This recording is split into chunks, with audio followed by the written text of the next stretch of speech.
Hi, hello po muli. Isang mapagpala at masiglang araw ho sa inyong lahat. Kamusta na ho kayo? Sana ho ay nasa mabuti kayong kalagayan. San man ho kayo naroroon ngayon.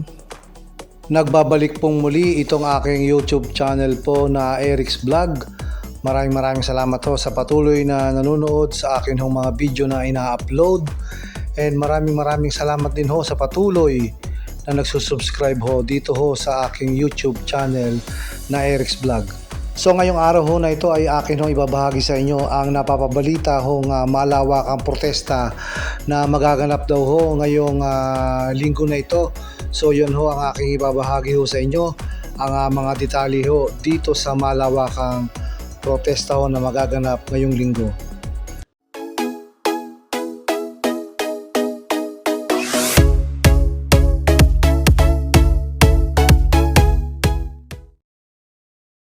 Nagbabalik hong muli itong aking YouTube channel ho na Eric's Vlog.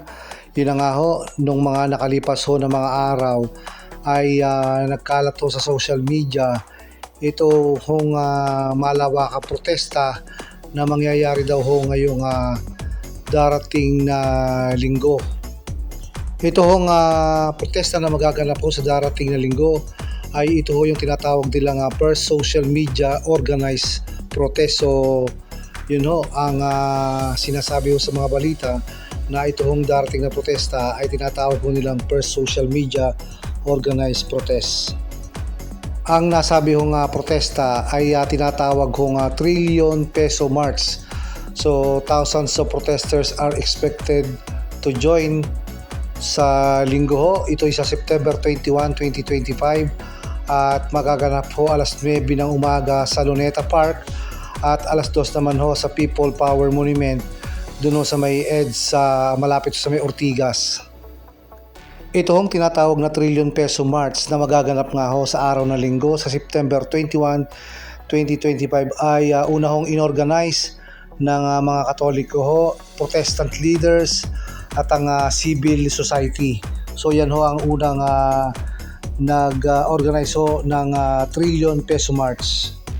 Ayon ho sa balita, itong tinatawag kong Trillion Peso March, ang adhikain ho nito ay to denounce corruption involving billions of pesos in flood control projects. So alam naman ho natin na talagang balitang-balita ho ang naganap ho na korupsyon dyan ho sa mga flood control projects ho ng gobyerno sa taong 2025. Ayon din ho sa report ay sinasabi nga ho na itong Trillion Peso March is an allusion of 1.9 trillion pesos spent on flood control projects over the past 15 years, which big part of that goes to corruption. So yun ho flood control projects na napakalaki ho ng halaga ay talagang yung korupsyon ay napunta ho yung malaking halaga dahil ho dun sa katiwalian nga ho nangyayari dyan ho sa ating lipunan, lalong-lalo na ho sa mga nagpapatupad ho ng mga project na yan.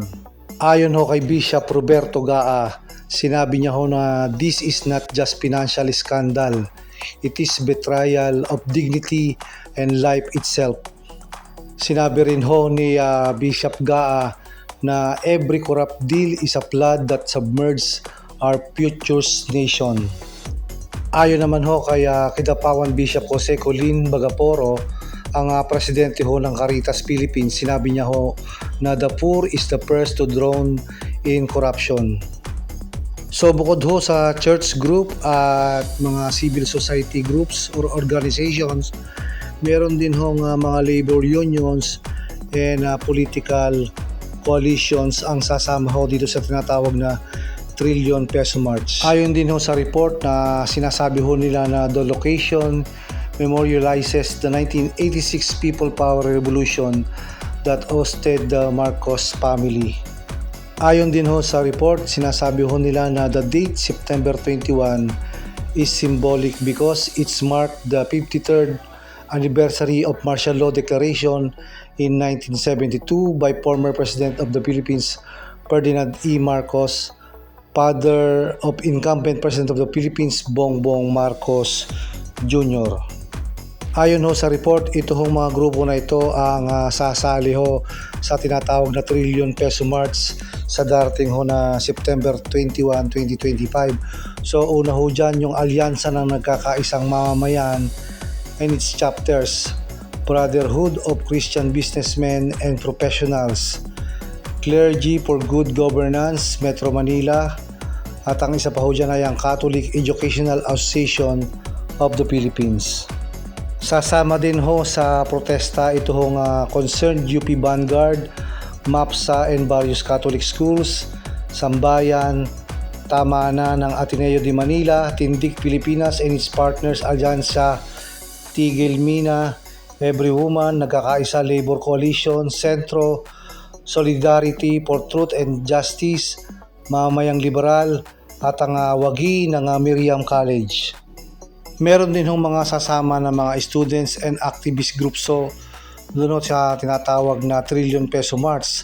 At meron din hong tinatawag na Baha sa Luneta. Ito ay aksyon na laban sa korupsyon. At meron pa hong isa other social media post. Yun hong Billion People March. Yun hong organizer ho ng Baha sa Luneta ay ayon sa kanila, sasama daw ho yung taong bayan ayaw sa magnanakaw at abusado Network Alliance, a network of organization from Top Avenue Schools, at ang Panatang Luntian Coalition, a group of young environmentalists, at ang tinatawag Student Council from various schools. So yun ho, talagang malaki ho ang grupong pupunta sa tinatawag ng Trillion Peso March sa darating ho na September 21, 2025 sa araw ho ng linggo. At ang pagkakaalam ho natin ay naka full alert na ho ang AFP at ang PNP ho dito sa magaganap nga ho na malawakang protesta dahil nga ho dito sa problema ho sa korupsyon sa ating bansa. Yan hong naging controversial ho na flood control projects na kung saan ho ay napakaraming kontraktor, mga DPWH officials at mga iba pa hong kasangkot na mga politiko dito ho sa tinatawag na flood control project. So matindi ho ang korupsyon na yan at dapat ho lahat tayo ay makialam dyan sapagkat ang lahat ho na mga nilustay, ninakaw ho na mga magnanakaw ho na korap ay galing ho sa ating mga buwis at sa tax ho ng VAT na mga binibili ho nating mga pang-araw-araw na binibili ho natin. So yun ho, so kailangan ho ay maiayos ho itong ating lipunan dahil ho dito sa tinatawag na korupsyon, at sana ho ay matigil ito at mapunta ho ang mga nakalaang budget taon-taon doon ho sa tama, hindi ho sa bulsa ho ng mga iilang mga tao at mga politiko, contractors at mga opisyal ho ng ating gobyerno.